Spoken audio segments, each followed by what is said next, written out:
situation ever. We don't have any wind.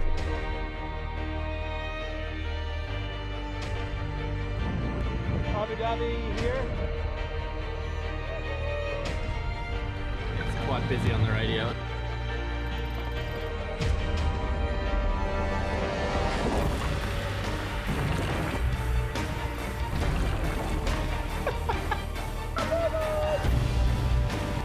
Hours time we're gonna be in front of them.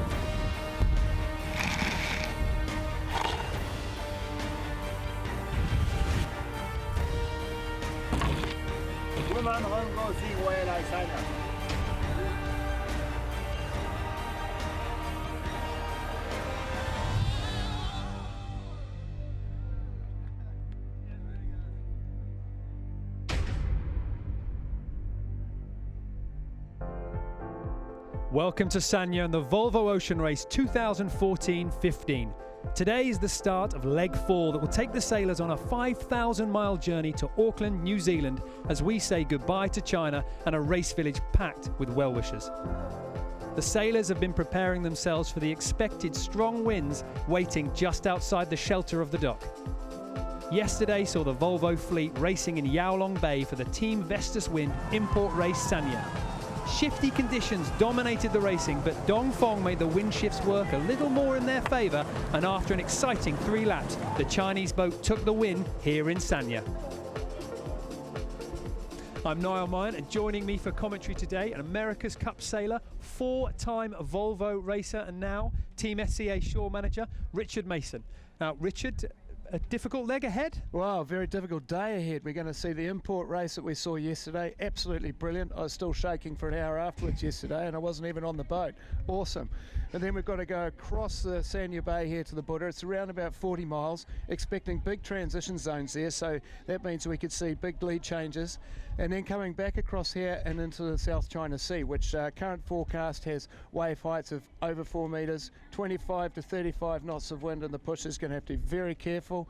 Back to life at the extreme, boat breaking stuff. So the first 50 hours of this race could pay high dividends, and we've got a long way to go. We've got to get to New Zealand. And what about your team this morning? Any nerves on show? Oh, plenty of nerves. Tough day, very tough day. Not only have you got an import race to think about, but you're thinking ahead. It's a tough night. Lots of very attentive faces talking about what conditions to expect tonight. Think I saw a few seasick pills sneaking down in the background. Definitely those media guys, mate. They, you know. So no, it's definitely going to be a tough night ahead. Be a rough first night at sea. Yeah, it's certainly going to be a very exciting leg. Earlier today, the festival atmosphere in Sanya was bursting with local flavour as Chinese dragons led the sailors past the crowds and to their boats. The message on the shore side and the strong send-off has particular poignance for the Chinese sailors on Dongfeng. The parents of Horace were down by the boat to say a final farewell to their son. And as Brunel slipped their lines, there were loved ones on the dockside saying goodbye. And over at the Alva Medica pontoon, young skipper Charlie Enright was waving his team's owner and sponsor, Dr. Shem Boskard, who was wishing them good luck. A last-minute crew change on board Abu Dhabi saw British shore crew member Alex Higby drafted onto the boat at the last minute as a medical replacement for Abu Dhabi sailor Adil Khalid. Abu Dhabi are joined today by top Chinese golfer Zhang Lianwei. And Team SCA were also hosting a top Chinese sporting legend, Olympic sailing gold medalist Xu Lijia. And as Mafri crew member Willie Altadil prepared for his first leg on board, his father Guillermo is out in the sea in the Southern Ocean racing around the planet. These are always bittersweet moments for the teams, anxious to get back out to sea and racing, but also an awareness all round the dock that serious ocean business lies ahead, where racing will be tough and ocean challenges are often dangerous. Let's have a look at the overall scoreboard. Well, the top 2 teams can boast a podium finish on every offshore leg. And while Dongfeng is out in front, Abu Dhabi Ocean Racing is only behind by a single point. Team Brunel are in 3rd, but could very easily repeat their leg 2 win. Alvi Medica's offshore results have improved each leg with a podium finish on leg 3 that keeps them in the hunt. But Team SCA and Mafri have struggled to find their best form. Well, let's get to know the skippers in a little more detail. Charles Caudrelier, the French single-handed sailor, has managed to lead his Chinese team into first place, but only by a slim margin. Sam Davies, the Vendée Globe solo sailor, heads an all-female crew made up of some of the best female ocean and Olympic sailors. They've sailed well in the import races, but need to upgrade their ocean leg performance. Bauer Becking, 7th time racing at the Volvo Ocean Race and keen to repeat his win on leg 2. A 5th in leg 3 was frustrating for a team with an eye on the overall prize. Charlie Enright, a 5th, 4th and finally a 3rd on leg 3 shows this skipper is finding settled form with his young team as the race progresses. British Olympian and America's Cup sailor Ian Walker is looking forward to the stronger winds forecasted for the race to Auckland as he battles to assert his superiority in this race. Chris Nicholson's team Vestas Wind, they're rebuilding their boat and rejoining the race soon after running aground on leg 2, and today he'll be joining us out on the water. Xabi Fernandez, Olympic 49er sailor, is leading an underperforming Spanish team for leg 4, where they will be fighting to earn their first podium finish. Well, earlier on, the skippers gave their thoughts on this leg and the competition so far.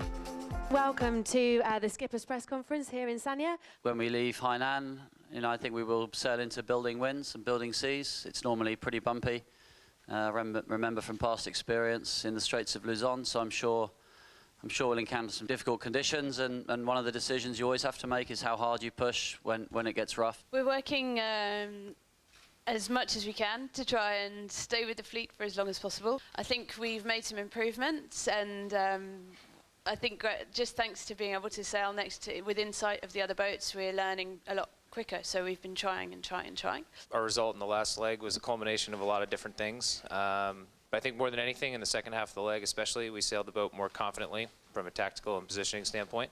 Took a couple more risks, and we had high confidence, and I think that showed. And we were able to kind of hold on into what was a really tight finish here in Sanya. So, happy, still looking to improve on it though, and I think this leg will be, a lot different. I think I enjoy because I had to. It's no other choice anyway. So that is how we are. I'm happy to do it again, and looking forward for Iker to come back in New Zealand. And hopefully we can improve a little bit as well and try to win the podium finally. It's finally to the stage where actually it feels like we're moving forward. Everything till now has been trying to get the boat to a stage where we can start repairs. So it's a really tight schedule, but each week you feel a little bit better about it. The guys were fully motivated during the leg, and they did a bloody good job. The result was just not there. We did a pretty nice leg. We lost out sometimes, and that's we know the reasons for that, but it just goes that way sometimes. We are happy to be lead. It's a good start for us, but from my last experience, I know that the race is very long and the most difficult is to last, and I think the next 3 legs are really the key of this Volvo Ocean Race. Our on-the-water commentary team is led by Volvo Ocean Race CEO Knut Frostat. Knut, good conditions today? Well, we have very good conditions. It's a bit like yesterday. We started pretty light on the way out, and we were a bit skeptical whether this was going to be a good day, but the breeze is filling in, and we will have enough speed with the spectators being as close as they are here. We are pretty happy not to have more than we have. And I'm fortunate to still keep with me Kit from Dongfeng Race Team, the first of 2 Chinese sailors to ever win a leg in the Volvo Ocean Race.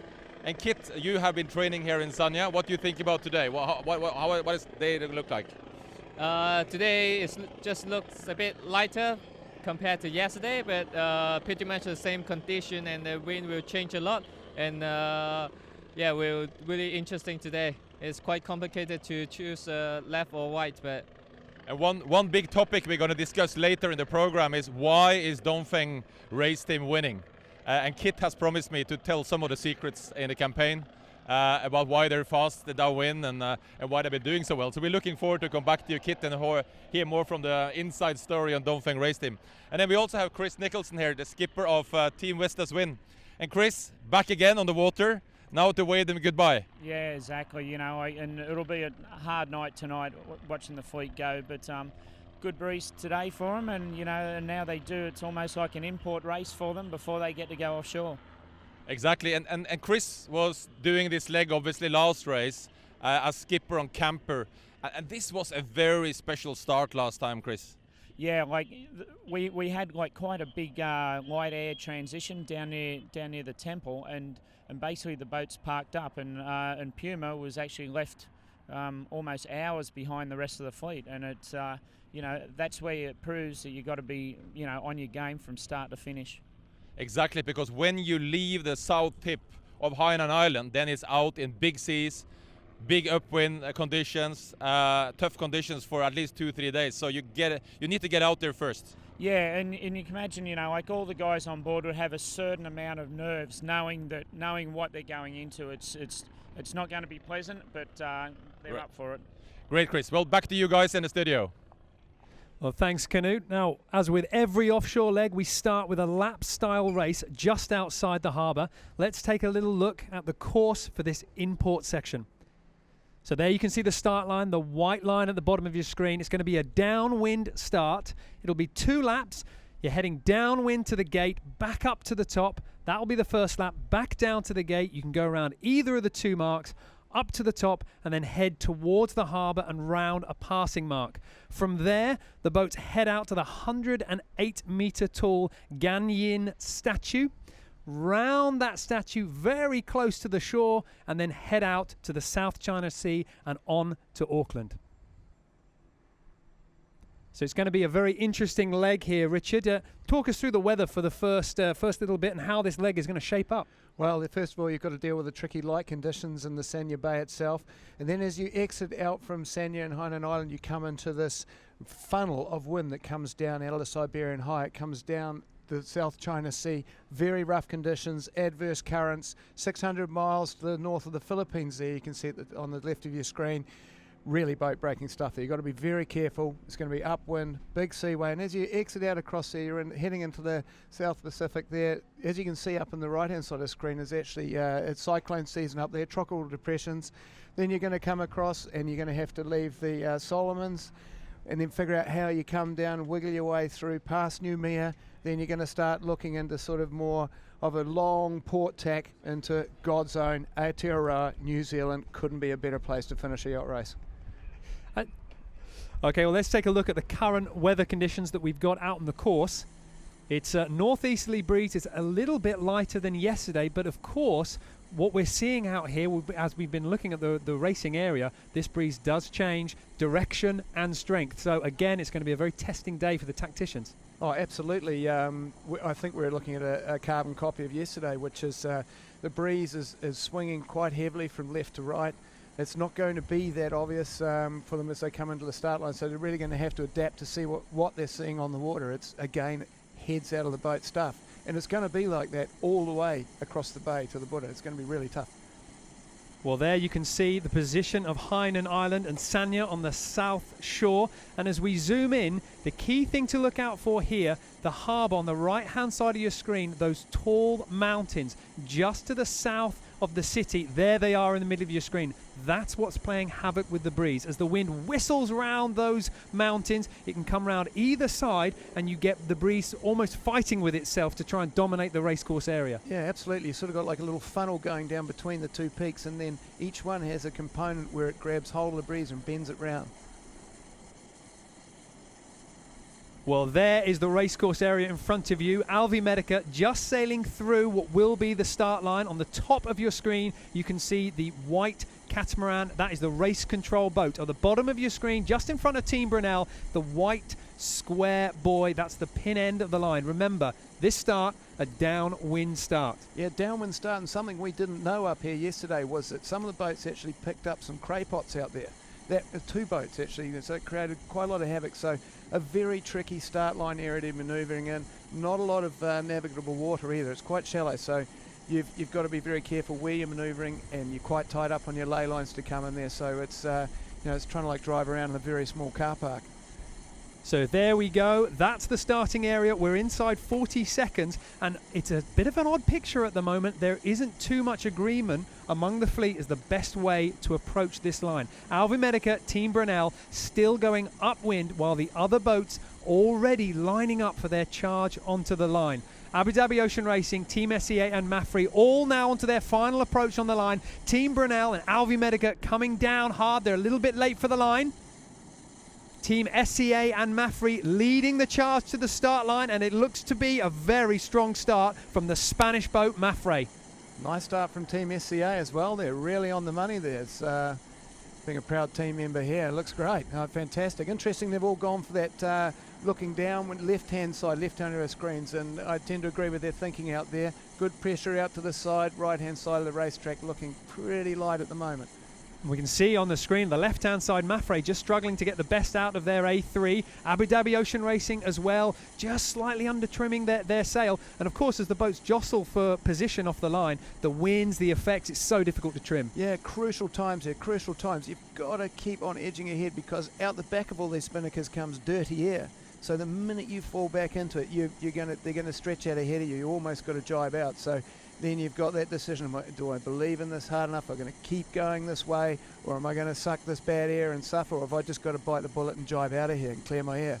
Well, there you can see the bow team on board all the boats clearing the head sail, the largest J1, down onto the deck. They're now firmly onto the downwind course, and it's very, very bunched together. Canute, how does it look from where you are? Well, we are just to the weather of Alvimedica here, and what a start. I mean, most of the fleet on port. Brunel tried to get the starboard advantage, but they were too late in, Chris. Yeah, there basically was no starboard advantage, but it's so good here watching all the bows, and everyone's just trying to protect their air here. If you get bad air, you're going to end up falling right behind the pack.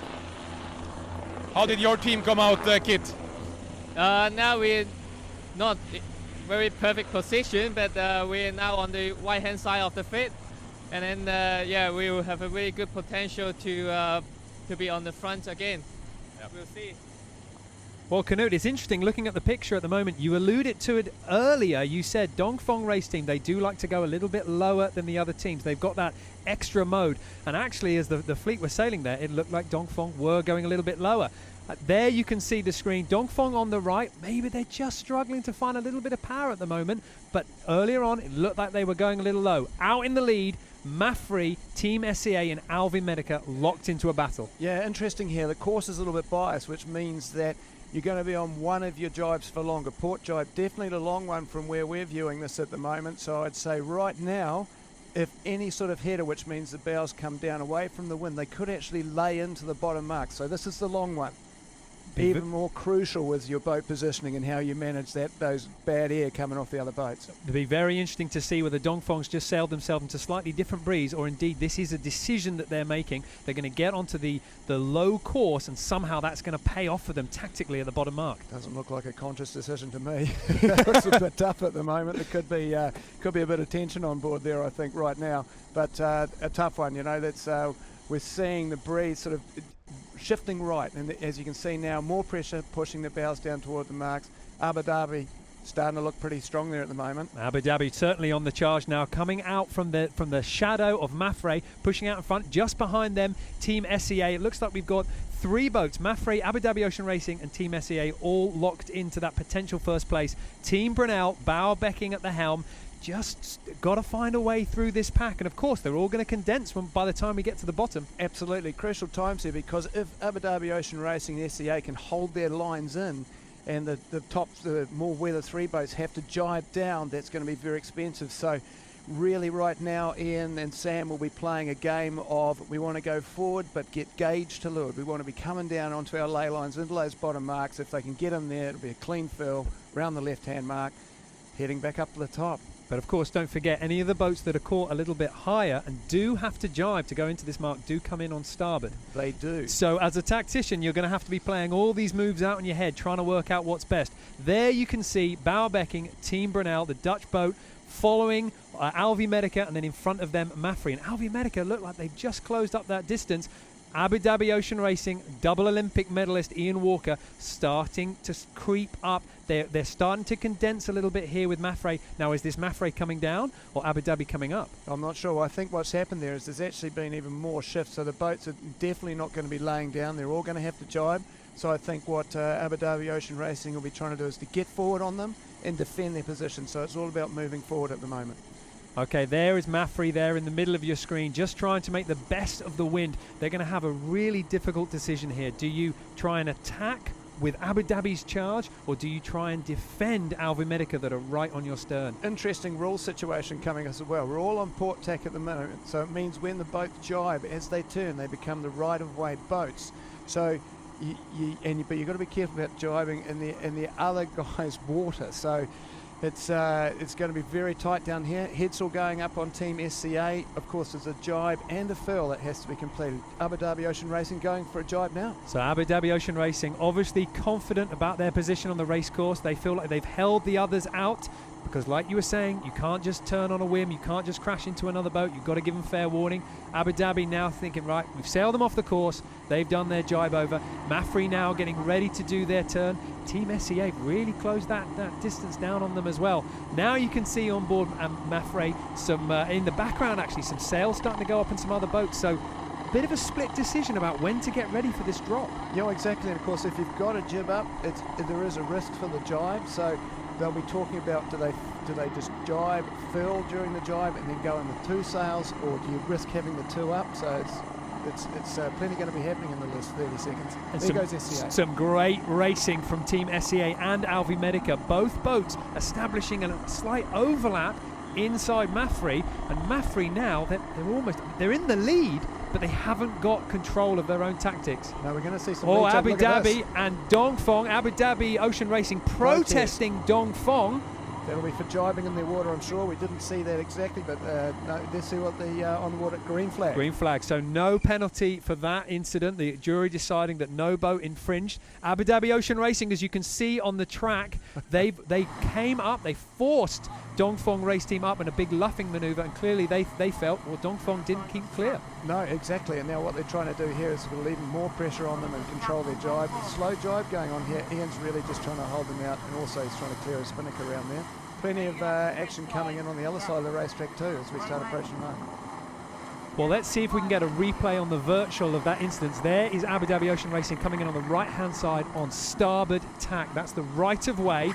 Now, maybe they were coming in on starboard, and clearly they will be expecting at this point Dongfeng race team to move out of the way. There goes Charles Codrelia, the skipper of Dongfeng race team, turning the boat out of the way, jibing it clear.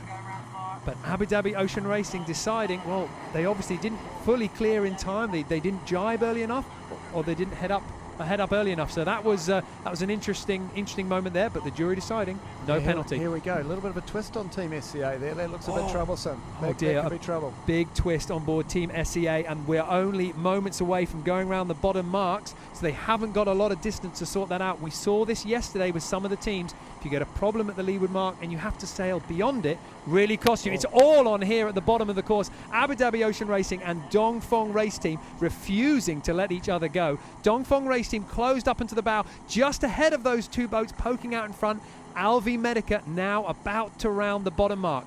Big action here in Sanya. The first mark at the start of leg 4. Alvi Medica just leads ahead of the pack. Abu Dhabi struggling to get that furl underway. That could be trouble for them. They've got to get that tucked up. They can't turn upwind, so that's going to be expensive.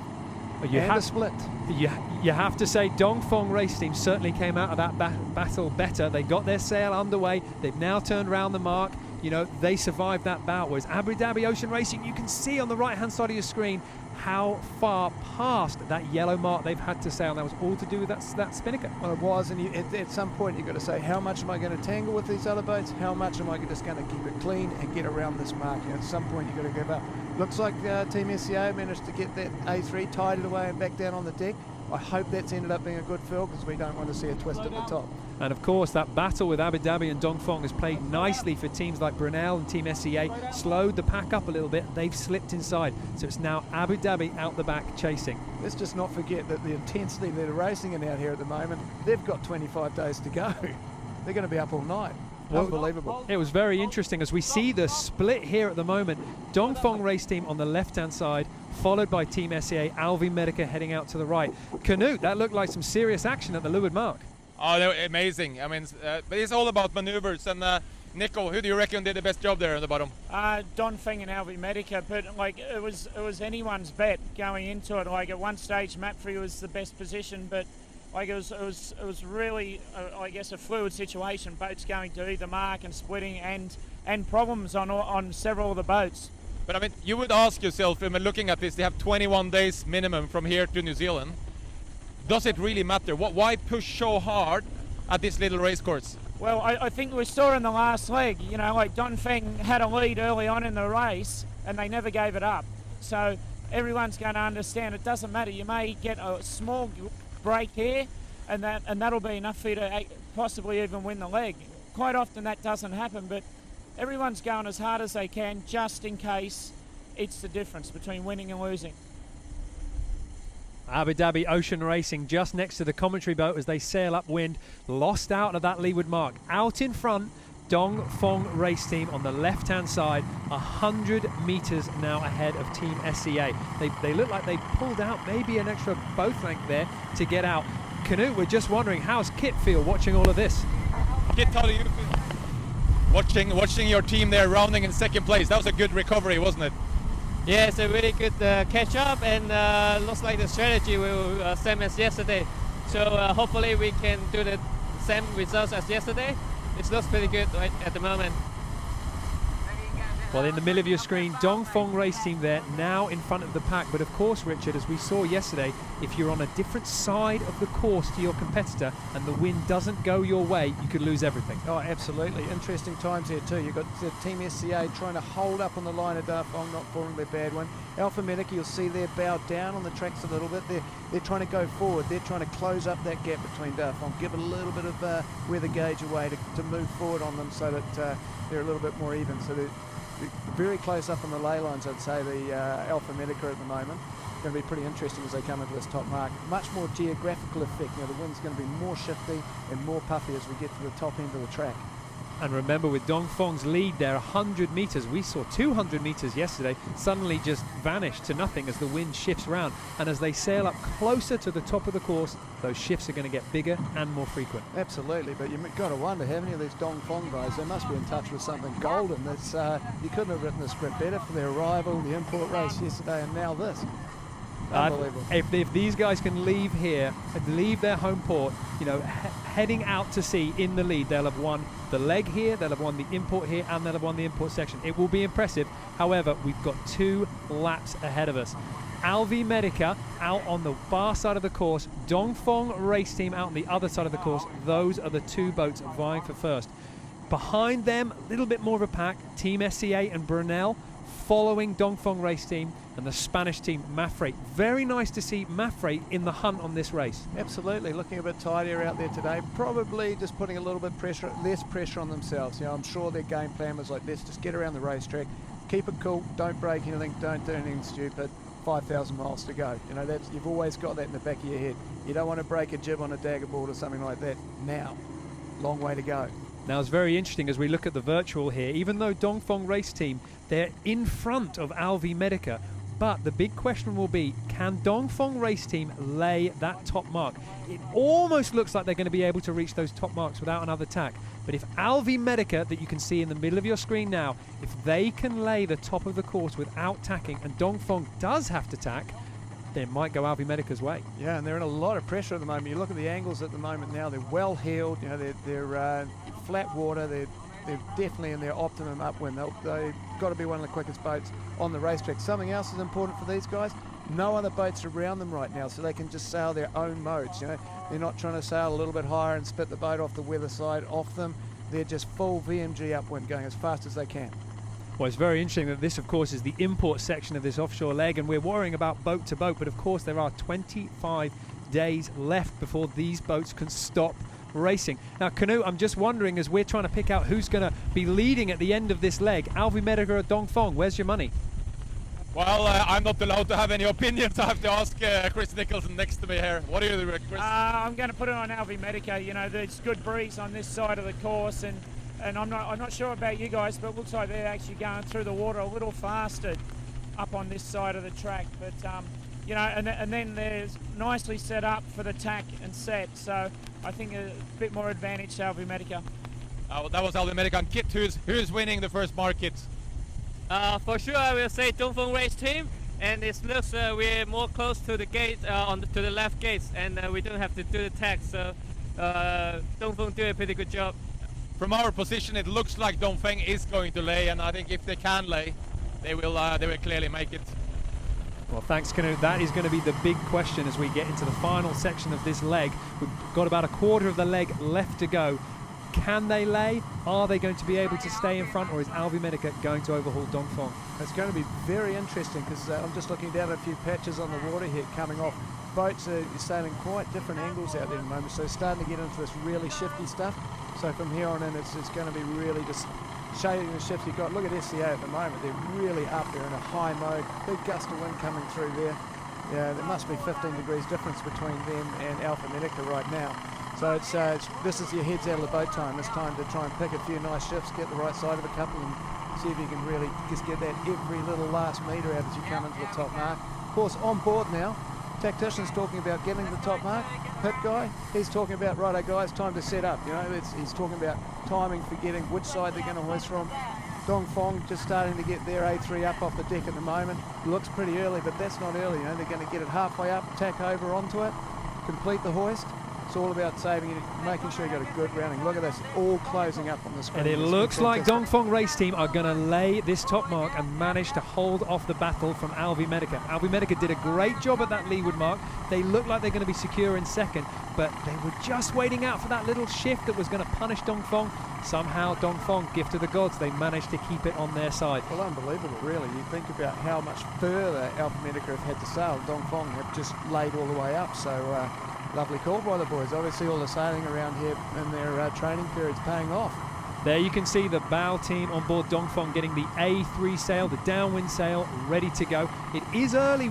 It's surprising to see these A3s go up so early, but of course, this is the first part of a 25-day race. It's all about keeping it calm, keeping it settled, and not breaking anything. There in the middle of your screen is the two marks they're going to be going round. You have to sail between the buoys, and then you can pick one or the other buoy to go round. Dongfeng race team firmly in first place. Alvi Medica chasing hard in second. Be interesting to see what they do here as they bear away and set. I'm guessing they're not going to go too far this way. They'll be wanting to look at a jibe pretty early, so you'll see them unfurl, and they may even jibe through the set.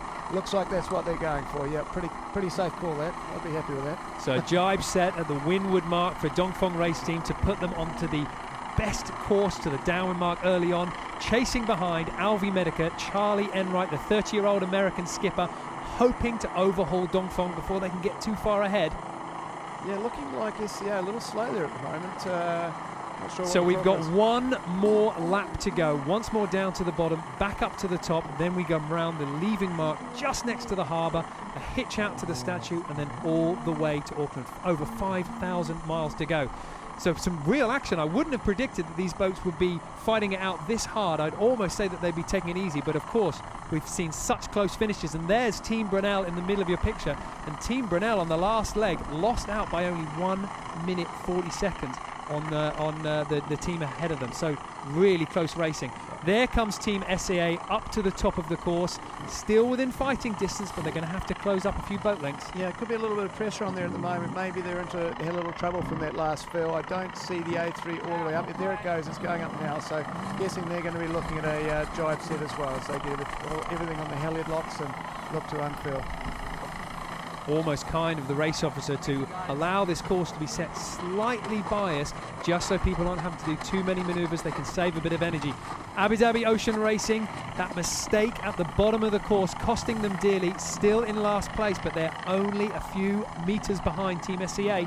Absolutely. I mean, you know, obviously when you get tangled up in situations like that, it puts a lot of pressure on the crew work to try and, we call it crew working your way back up the race. You just got to inch your way back into it, no mistakes, rely on the guys to get you around the corners tidily, and just pick your, create opportunities, put pressure on the other guys, try and force them to make the mistakes, and you do the tidy work. Well, Dongfeng race team still out in the lead. About 2/3 of this leg left to go, the final lap of this import section. They're looking very comfortable out there. And of course, with this downwind leg, we didn't see a lot of place changes on the last downwind leg, so you'd be confident Dongfeng being able to hold it off. It might all come to play, though, at the bottom of the course. That's where the action was, at the Leeward gate. Absolutely, and again, we're seeing the port jibe, the long jibe all the way down. They're going to be on this almost to the bottom of the racetrack for the next mark here. So not a lot of passing lanes when you're in those sorts of modes. Obviously when the course is more dead downwind, there's more options to jibe and play the shifts. Here you've just got to go, you pick your angles and get it moded up nicely, point it straight at the mark. Looks like they're getting headed again, the whole fleet bending down towards the mark here. Well, Canute out in the water, I'm just wondering, what are the conditions like at the moment? Is it still shifty or is it settled down? Oh, I think the breeze has picked up. It's slightly more pressure here now, and I think the breeze has also shifted to the right. We are just next to Charles Caudrelier, and he's very relaxed. He's not trying to sail low, and he's trying to just keep the pace on. So, Nico, I think he's confident about laying the mark. What do you think? Yeah, for sure. You know, and he's a little bit lower than the rest of the fleet, so he's in the best position possible, and a little bit of protection. I can see him now. He's just brought a bit more keel up, so the keel's probably now max, and he's going fast. But the one thing about these guys is you look at them on board. They even in the import racing they appear more relaxed, and you see it's like they have more time to do the decisions and their tactics because they're just somehow they're doing it more relaxed than anyone else. And the rumor in the race village has been for 2 stopovers now that Dongfeng are able to sail lower than the other guys. They're able to sail lower, soak down, and they did it on the first leg. They kind of seem very focused on VMG sailing, don't they? Yeah, you know, I guess people pick their areas that they want to target and be good at, and you know, they seem to have this little I guess trick in their repertoire, and you know, they're just doing a lot of things quite nicely at the moment. I think on the way to the Buddha we're going to get some secrets from Kit about what's the speed there behind Dongfeng. Well, Canute, I was just wondering if you could ask Kit for me, you know, this morning at the briefing for Dongfeng Race Team, how was their mood coming off the back of their 2 wins? Yeah, how was the morning briefing today, Kit and Dongfeng Race Team? This morning, actually, we're pretty relaxed because we do a pretty good job, and we have quite confidence for the next leg. So our team director doesn't put too much pressure on the sailors, but everyone is happy face this morning. So yeah, we'll do a good job. Well, great image there. Dongfeng Race Team in the middle of your picture, fully up to speed now with that A3 Spinnaker, pulling them down to the bottom gate. They managed to climb up to the line of Alvi Medica, a couple of boat lengths ahead. There you can see at the bottom of your screen, those are the Leeward gates that they're going to come round. They're going to come round this Leeward gate, once more back up to the top, round the leaving mark, and then off to the statue before heading out into the open ocean. That's going to be about 20 miles away before they can sail out into the open sea. So we've still got some very intense racing, a course that's going to keep the boats very close together. Oh, absolutely. And not far as we look out across the bay here, as they leave the leaving mark here, it's looking pretty light as we get away from the current racetrack area. So I think we could well see everybody bunching up a little bit as they get into what's called those transition zones, those areas where sometimes the winds are fighting one another and there's no wind between them. Well, second time to the bottom mark. Dongfeng Race Team now leading the fleet after that huge tussle at the first leeward mark with Abu Dhabi Ocean Racing. They've got out ahead and they've stayed there. Absolutely nice to see this too. You know, they've done it all early. They've got it down on the deck. Okay, guys, we've got a nice lead here. Let's just get it down, get it clean, turn around the corner and start heading back. No pressure at the moment. They're looking pretty good out there. Alpha Medica closing into them. Yeah, I'm sorry. Just to stop you off there. I'm just seeing that Dongfeng just coming round to the bottom of the course. Alvi Medica just behind them. Now the big thing here, Richard, what I'd like to know is, I would expect these 2 boats to maybe do something a little different on this leg, or do you just stay with the procession? Do you just follow? Well, I think because of the right-hand shift that Canute was talking about, and we're definitely seeing it here too. It's what we call a one-way racetrack. You know, you're going to come out to your ley lines and they'll be on a long starboard to the top here. So you just want to extend out. You want to get as close to your ley line as you can. Stay between the mark and the boat behind you, and just sort of gas them the whole way up. Just extend your lead slowly. Well, here for the battle in 3rd and 4th place, Maffrey and Team Brunel. Good to see Maffrey in the hunt for this race. Team Brunel on the outside of them. They're dropping their A3 on the left-hand side of your picture, and they're jibing. So that will be our first split at the Leeward Gate. Absolutely, yeah. Val might be looking for a little bit of action towards the top there. He's actually, Dongfeng Race Team did a similar thing in the last one. So he's obviously seen what's happened there and says, well, I'll have a piece of that action. Team SCA doing a nice little takeaway this time, nice and early, much tighter than last time. That'll have some nice payback next time we go around the weather mark here. Stacey on the bow there, tightening it all up. That'll come off lock and back down on the deck before they turn the corner. Time to get your hands on the pumps and muscle that thing back on the wind. So solo round the world sailor Sam Davies, skipper's team SCA, round the bottom mark, managing to hold off double Olympic medalist Ian Walker on board Abu Dhabi. Yeah, he might be chewing on his medals a bit out there at the moment. I think the girls will be enjoying this. Now that's just, as we just saw that shot there on board Team SEA, you can see how hard all of these sailors have to work at the corners, grinding in the sails, pulling the sails down, hoisting them up. And in fact, Abu Dhabi Ocean Racing, that's not a good drop, that's not a clean drop. A3 still on the rig. Yeah, no, that's a very difficult thing too for the bowman, because you've got to try and pull all the weight of that sail against the windage forward into the headsail and then down, so you can see it's sort of caught in the leeward rigging there. Also, it's a brutal thing. You're coming in there, you've got to wind all the sails on from scratch. You've got to knock the runner up to 12 tons, 10 I think. Then you've got to wind the main sheet on, get the jib, and everything's fully loaded, and you don't want to give an inch. So it's not like you want to unload something to make it a little easier on the grinders. It's time to grit your teeth and get into it. Now, while I've got you here, Richard, as we follow Team the Abu Dhabi Ocean Racing, they're just struggling to get that A3 down on the deck. These boats have got 8 on board plus an onboard reporter, but Team SEA sailing with 11 plus 1.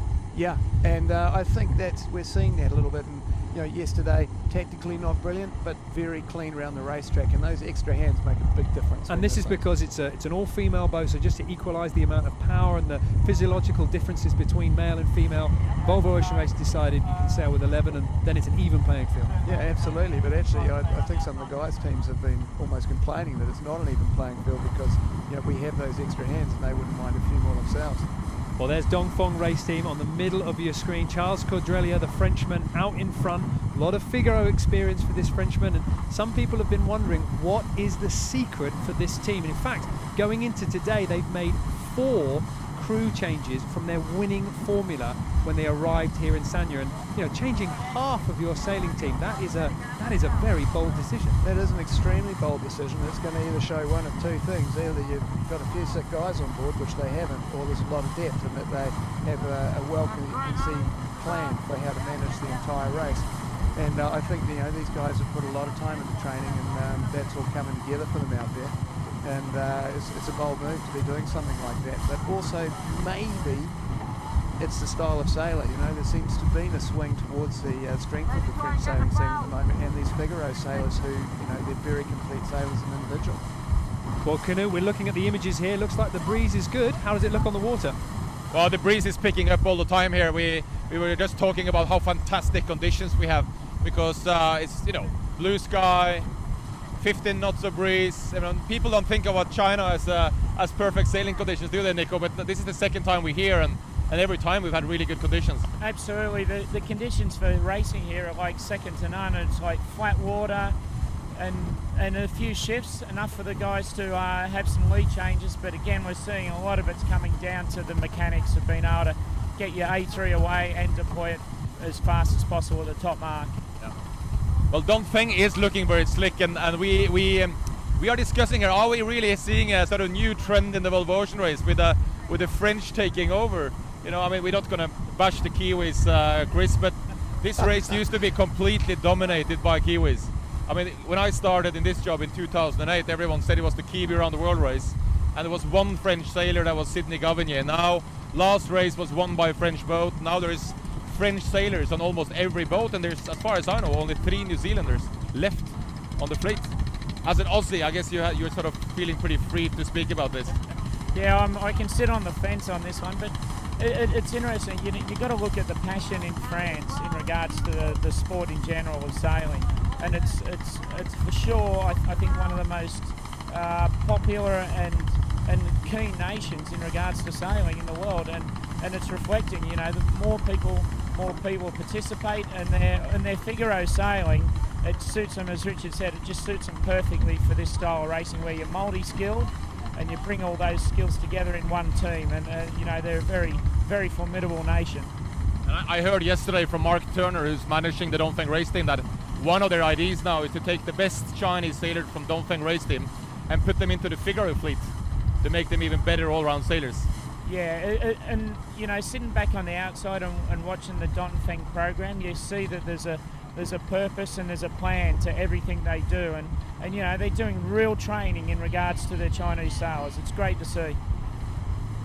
Well, there we can see Dongfeng Race Team in the middle of your picture, and if you're not too familiar with the Figaro sailing, this is a single-handed, it's a relatively small boat, it's a single-handed fleet, works primarily in France, and it's hugely followed, and it's a tough competition. Oh, it's very tough, and I mean, it expands all the way up to the Vendée Globe, where the French sailing scene is at the racing around trimarans. They've been in behind the spoiling. They've got the Open 60 circuit, and that's all-encompassing in these boats here as well. It's all about apparent wind angle sailing, having that in your fingertips, and your ability to be on deck and have an understanding of the big picture. What else is going on around me?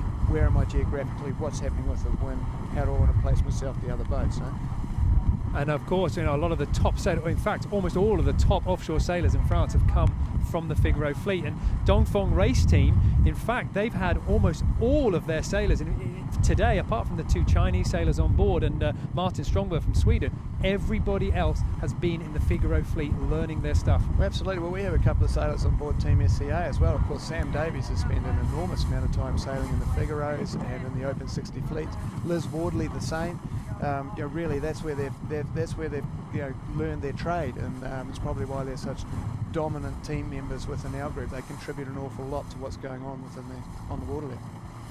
Well, their Dongfeng Race Team still leading the pack, once more back up to the top. From there, they come into the harbour, round a rounding mark just off the harbour wall, then out to the statue about 20 miles away, turning back on themselves and then sailing out towards the sea. And we're expecting them to round the headland just to the south of the city of Sanya at around about sunset. So they're still going to be very tightly packed together for the next few hours. Yeah, absolutely. Just looking at the angle as we get the overview there in 3D, they're going to be coming away from here, and as they sail away, looking at what I'm seeing on the water here, the conditions are going to get lighter.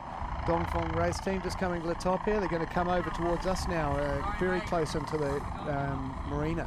So it's going to be attack for Dongfeng Race Team to reach that passing mark by the marina wall, firmly in the lead. They've taken the lead and they've started to stretch it. Absolutely. Just looking at what's going on the back there as well, looks like Team SCA are holding off Abu Dhabi Ocean Racing nicely. Dafong going into a nice tack there. Looks like they're pretty close to the ley line for that clearing mark. So there you can see Dongfeng Race Team, the tack is in, and now they're on the lay for the passing mark. It's a large yellow buoy just coming out the left-hand side of your picture there. Behind them, Charlie Enright and the young American team of Alvi Medica chasing them down in second place. This is a great way to start an offshore leg for this American team. They really are just starting to cut their teeth, these guys. They're taking a step up in everything they do. I'm sure Will Oxley, he's got a nice handle on things. He's helping push them there. Actually saw a bit of an old salt round town this week. Tony Mutter rolled out of retirement for a bit of a star appearance as coach. In fact, he was a little disappointed with Dongfeng's performance yesterday. He thought he was going to become the super coach after the first lap and step in and bring a team straight to the top. I think his daily rate was going to go through the roof. Well, there's Dongfeng Race Team in the lead. Maffrey are now round the mark in third place. Canute, the fleet starting to stretch out.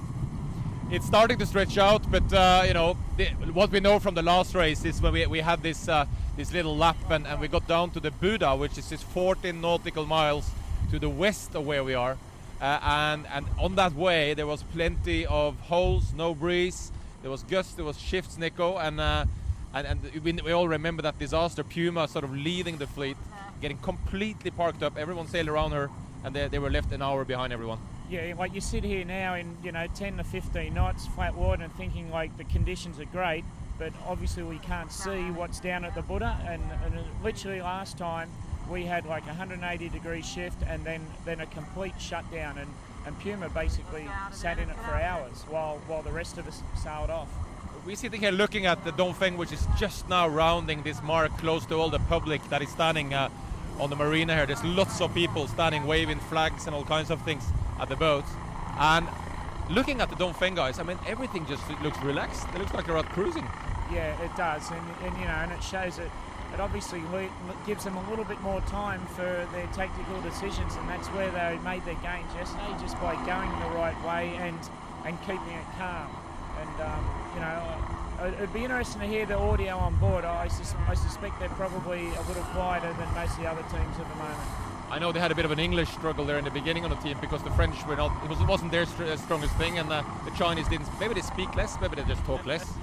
Maybe they can't understand each other, and that's how they get away with it. But no, you know, like, they know exactly what they're doing, and they're well orchestrated.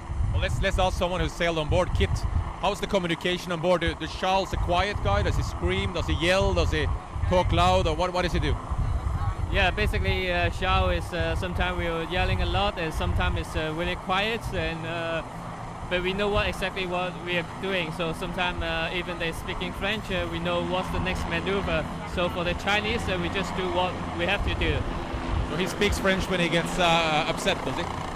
Yeah, he speaks a little bit French, but yeah, we understand. We can see his body language. We know he's upset, but also sometimes we see his happy face. So. Team Brunel now chasing the rest of the fleet round the passing mark. These boats have had to thread their way through the rest of the fleet approaching. Behind Team Brunel, Team SCA, Sam Davies the skipper, and on the helm today, different helm for this race, Carolyn Brewer taking the helm for the import section. There they go through their tack, their A3 up and ready. They're going to have a nice clean exit from this mark. Behind them, Abu Dhabi Ocean Racing. Yeah, Ian won't be too happy with this exit, but an interesting one right about now is that we've got to get these jumpers off. All the boats have on board some jumpers at the moment. We have Shu Li Jia on board, gold medalist, and at some point here she's going to have to pick a good time to leap off the back, a leap of faith, so and somehow get picked up by a chase boat.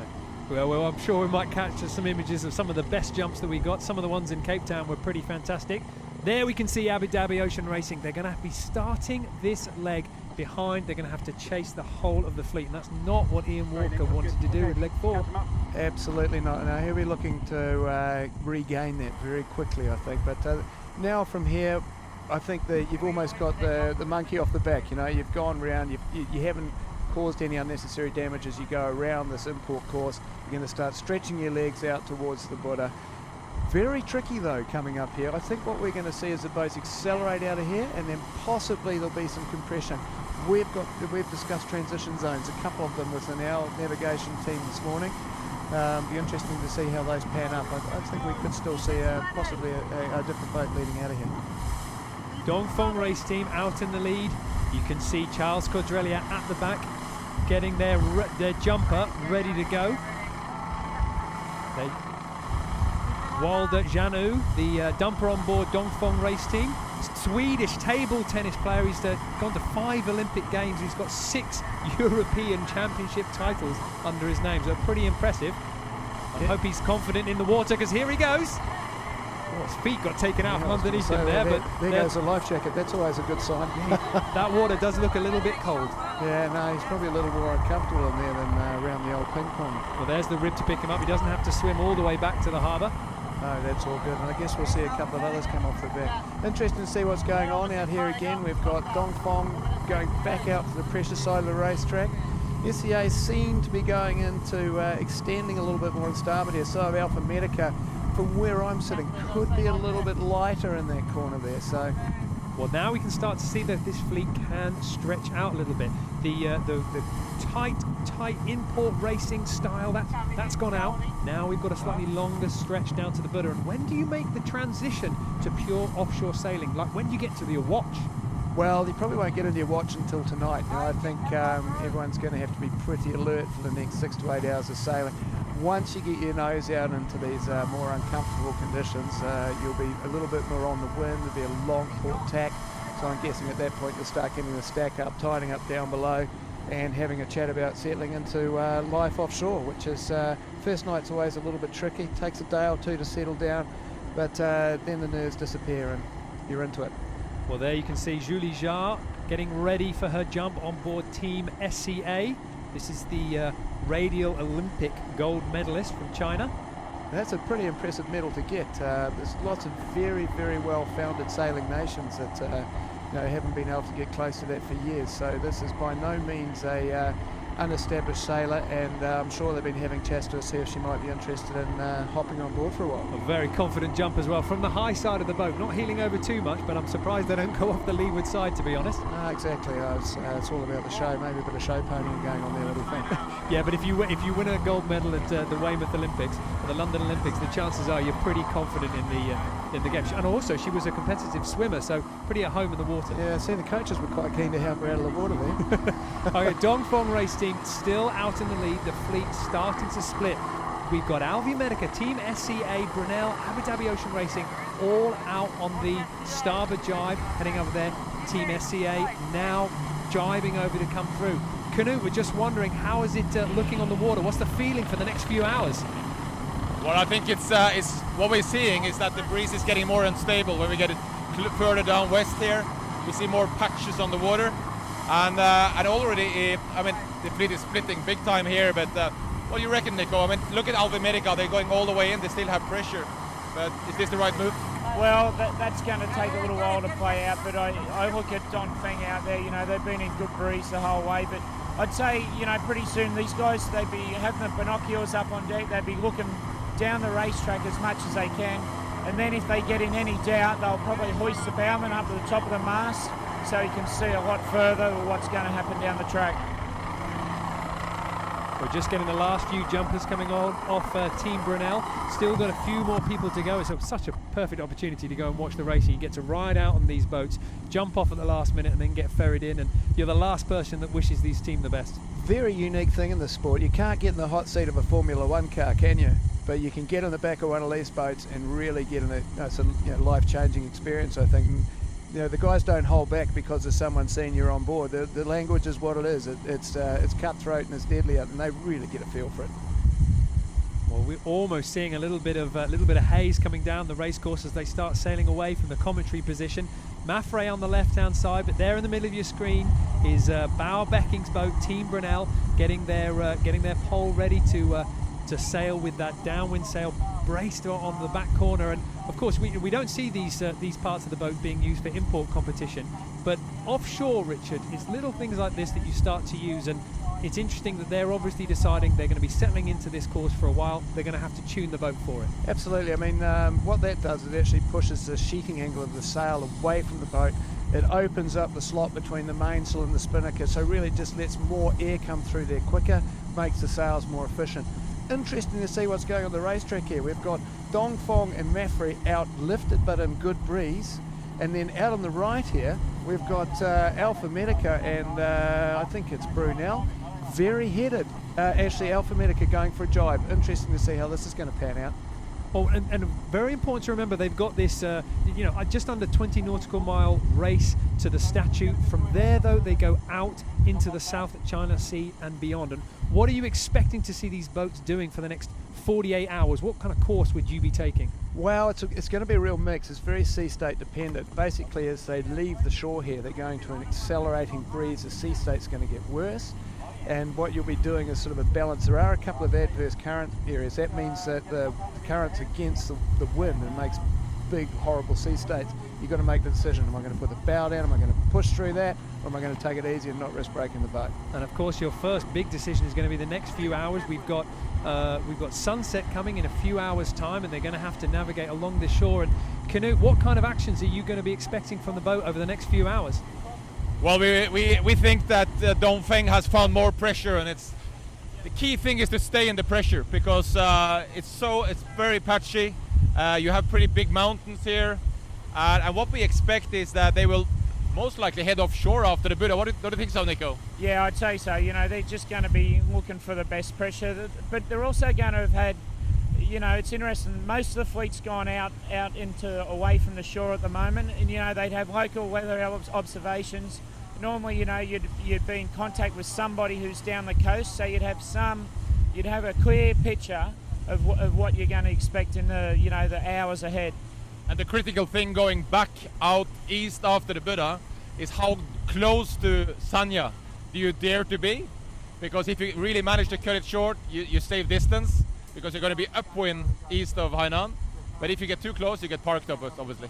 Yeah, and you know, they're obviously monitoring the breeze that they have now, so this is basically almost the water that they'll come back through, and I think they'll hopefully come in fairly close to the island. It doesn't look very pretty from Alvi Medica right now. It looks we're right with Alvi Medica. we look forward, and it looks like Dongfeng is going to cross them miles in front, doesn't it? Yeah, also Dongfeng's almost across their bow now, so it's amazing in such a short time. You know, Dongfeng's probably almost put on half a mile distance on Albi Medica. You know, they're almost across their bow right now. Now the boat's out on the left here. They're in very, very good pressure. They look like they're dragging it down nicely. Team SCA are into it. Looks like Alpha Medica just starting to get on the edge of it now, but big gains for those guys out that are further out to sea at the moment. One thing they're speaking about, we've got very clear skies above us at the moment, which means those transition zones are probably going to be less. You know, normally they're associated with some sort of cloud cover or building cloud over the land. Right now, it's a little bit hazy. Looks pretty clear though. There's Abu Dhabi Ocean Racing in the middle of your screen. Double Olympic medalist Ian Walker on the helm. We're just following the bow team up the front there, getting ready maybe for that little bit of a transition between inshore mode and offshore mode. It's very tempting when the racing is this tight to keep all of your crew working hard, but at one point you're going to have to flick the switch. People are going to have to start taking some breaks and conserving energy. Yeah, absolutely. I mean, right now you've got your best players in their best positions, but what you'll be doing is sort of taking your helmsman, you'll switch them out after an hour or two. Make sure you start slowly doing on deck a more normal rotation around the people, but you'll still be going into your normal positions for manoeuvres. So that basically means that everyone's on the spot, and you'll be there until things settle down as you exit Sanya later on tonight. Everyone will be on the money. It's a good way of getting rid of all that adrenaline. And when would you be expecting these boats to crack open the first meal and that first definite move into, okay, well, let's take a little moment to eat some food? To be brutally honest, I don't think there'll be a lot of eating tonight. The OBRs will probably pop dinner on around 8 o'clock.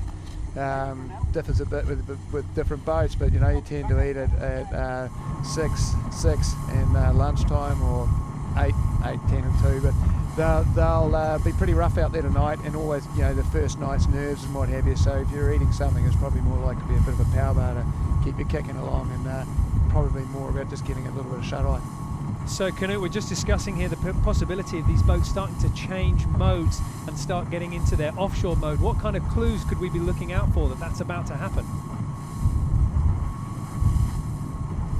On board, most of them.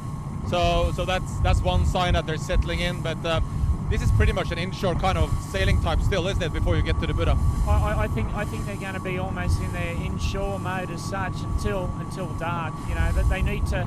Everyone knows they've got to get around the Buddha, and they've got to get away from the island in good shape. And it's going to be, they're all going to be going as hard as they can. And then I think when it becomes dark, then they'll just settle into a watch system then. And they also know that they've got quite an uncomfortable, unpleasant night ahead.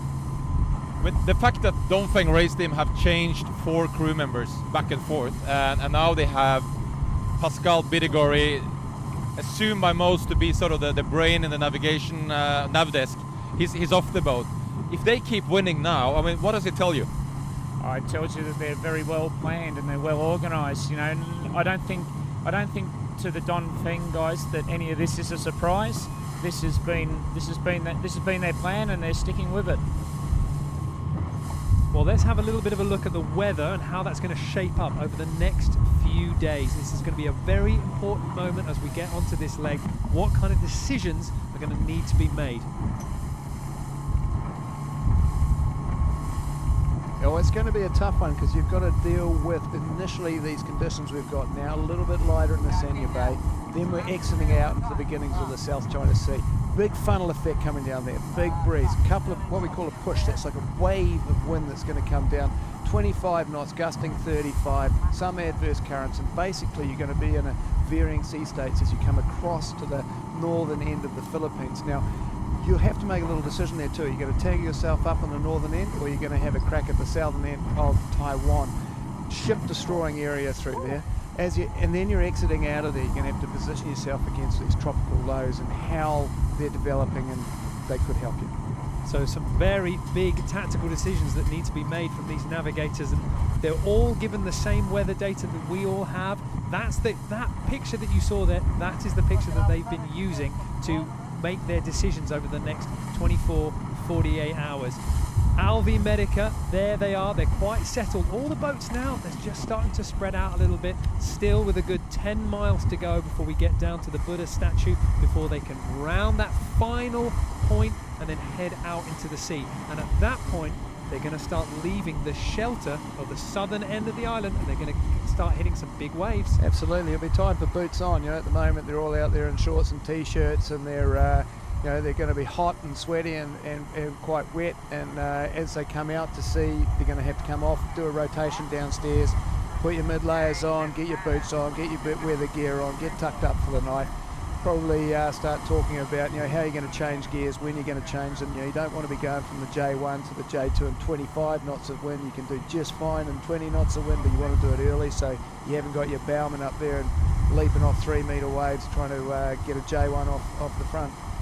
Well, of course, as they leave Sanya and they leave the bay, our program will eventually come to an end. And back in Volvo headquarters in Alicante, they are getting ready to take over coverage and keep everybody informed about what's going on. Let's have a look at Jenny Tulloch and what she's got in store. I'm standing in race control in the Volvo Ocean Race headquarters in Alicante, Spain. This is where the fleet is monitored while they're at sea, an especially important task on this upcoming wet, windy, bumpy, more than 6,000-mile leg 4 from Sanya to Auckland. This is also where we get a first look at the media coming off the boats that help us tell the story of the sailors offshore. So once this live show is over, you can follow their journey on our website, on our social channels, or even easier, on our mobile app, Volvo Ocean Race. There you can catch me with the latest insider information from here in race control, streaming on the app at 5 p.m. UTC. I'm Jenny Tulloch, and I'll see you tomorrow on the Inside Track. Well, as Jenny said, the best way to keep up with all the drama and the inside knowledge is to download the Volvo Ocean Race app, which puts the race right in your pocket. Well, Canoe, we're seeing these boats spreading out a little bit, and we're seeing a lot of rigging for offshore mode. You know, how is it looking now? Are they still moving with good breeze? Oh, absolutely. We are just in front of the bow of Abu Dhabi Ocean Racing, and they are doing good speed there, Nico. I mean, they must be doing 15 knots, 14, 15 knots. Yeah, for sure. You can see the wave coming off the bow, so they're up and planing, and that's, you know, it's a comfortable 14, 15. Yeah. And the pressure looks strong the whole way here. It's good breeze. It looks like, you know, the guys who went too early down to the island here lost a bit. Looks light down there to us, and as you were talking about, this is too early to settle in for offshore mode still, and it's still an import race here. Yeah, for sure. And to be honest, I still wouldn't trust the breeze to be solid all the way and around the Buddha. It's you know, like last time we came down here thinking it was all going to be settled down, and literally we had wind shift after wind shift, and it was basically, it was almost like you're in a different country. If you were racing here right now, when would you start your watch system? When would you go from full crew mode to have your watch system? What would we all call that? Well, the fact that it just wouldn't happen at the moment, not until I think like later on tonight. Like everyone's doing a maneuver here at the moment every 5 minutes, so it's just not possible for the guys to go downstairs. So I can't see anyone going in a watch system until probably dark. Team Alvi Medica in the middle of your screen, sailing along now under full power, sailing along beautifully. This wind, as they've started to sail away from the beach, the wind has really freshened up and they've been able to get into the best of it. Yeah, interesting to see they're just sneaking up their J3 there by the looks of things. So that's used as a spinnaker staysail in these conditions. That's another sign that they're starting to slot themselves into a few longer legs, not jibing as often. But that also becomes a bit of a tactical advantage, because it's a bit of a telltale sign that if you're matched with the boat, that they're going to jibe soon, because you'll see them start filling up the staysail, and that means you need to do the same, you know, if you're trying to hold them or control them. But it looks pretty close down here right now. The advantage lines are closing up. You know, a little bit of a split going on across the fleet. I'm 100% agree with Nick. I remember when I came out here last time, you know, we had enormous transitions, so it's still a long way to go. And of course, Canute was talking us through one thing very interesting that happened on the last edition, where you had Puma get tucked up into a little bit of a wind hole just past the Buddha statue, and of course, waited there for hours before they managed to get the breeze back in their sails and rejoin the race. So every team's going to be nervous. Oh, absolutely. I mean, I distinctly remember that happened. They parked up and we thought, perfect, we're not going over there, we'll go around the other way. And that turned into an hour advantage, and that actually in the end sent them thousands of miles around as they went north, because they were just hours, sometimes half an hour can make the difference between one weather system and the next as you come away from the land. Here goes SCA going into a giant. Let's see how they go. Looking pretty tidy there. Yeah, now they've got the space, they haven't got a lot of boats around them, you can take your time, you can get the timing on your jibe perfect. Canute, Chris, Kit, we're just wondering, what are your final thoughts before we go off air? Well, Kit, we are just chasing Dongfeng race team here. I mean, they're up in the lead. And did you ever train and sail to the Buddha? Yeah, not before, but yeah, we love to do this, and I'm sure the guys will enjoy the way to Auckland. Yeah. Well, looking at the boat in front of you, that's your team, and you just won the last leg on board Dongfeng race team. What are you thinking? What do you think right now? Yeah, for me it's a bit disappointed for me because I cannot do this leg because I really want to keep going, but unfortunately I cannot do it. But I can see all the boys, they do a pretty good job, so I now really happy for them. As long as they're leading, you don't mind? Yeah, exactly. As long as they're leading, I don't mind. And what's your plan right now? You're gonna get on the plane to Auckland? Yeah, we have another training program for the Chinese, so we're going to do the tour of Arabia, and then after this we go to Auckland straight away for the arrival. That's a pretty cool thing. So basically the Chinese sailors on Dongfeng race team, they are going to do the Arabian tour on a MUM 30. So they're going to keep racing, right, during the leg and keep improving. It's a very impressive program. I mean, everyone is just doing something with sailing all the time to get better. Yeah, for us it's a really good platform for the Chinese Dongfeng race team. It's it's awesome, and all the Chinese now we can do different things like Volvo Ocean Race and also like another race. So we just keep sailing, keep training, try to keep our level higher. You know, Kit, in the Volvo Ocean Race we kind of say that once you're bitten by this drug, you never leave it. Do you think this is your only Volvo Ocean Race, or do you think you'll come back? Yeah, for sure I will come back, for sure. So now you have to go and explain to your parents that, there won't be an office job. Yeah, I think my parents now will more understand what I'm doing, and last time they come to the race village, they see the Volvo Ocean Race, we all really professional and all the team is really good. So now they more prefer I go sailing. Oh, they prefer you go sailing. Well, that sounds like good parents. Well, thanks to Canute, Chris and Kit out in the water for your input today. Richard, any final thoughts just before we close? No, I mean, just lock yourselves in for a fantastic leg. I can't see this one being any different. It's just going to be super tight as we go out across the Pacific, coming down the coast of New Zealand. I can see 4 or 5 boats battling it out. I go all the way back down to some previous races where I know that it came down to one boat getting stuck in a tiny bay and them sailing around.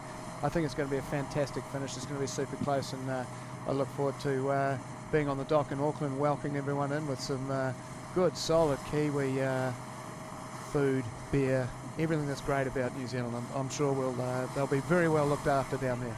And of course, one thing that is proving characteristic of this edition of the Volvo Ocean Race is how close together these boats arrive at their final destination. On the last leg, 2 boats came in within 1 minute 40 seconds of each other, and that really is, it gets rated right down to the final meter. Now we are going to cover the arrivals live. We'll talk you through the boats as they approach and they start doing their final tactical maneuvers right up to the finish line.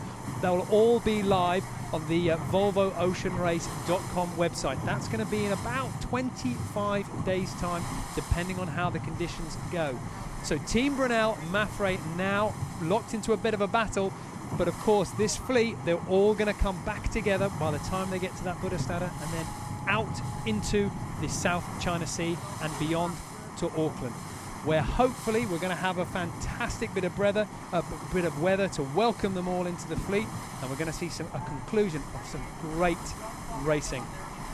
So, of course, our next stopover will be Auckland. From there, we're going to have import racing and then the next leg from Auckland to be on. Now, Richard, you've got, of course, a special place for Auckland. Good sailing there. Oh, the City of Sails. It's where many of us cut our teeth learning how to sail. Wonderful spot. God's own. What can I say? Well, that just about concludes our official coverage, but stay with us after the closing titles, where we're going to stay with the fleet and bring you the race as it continues to develop for as long as our technology and helicopter fuel will allow us.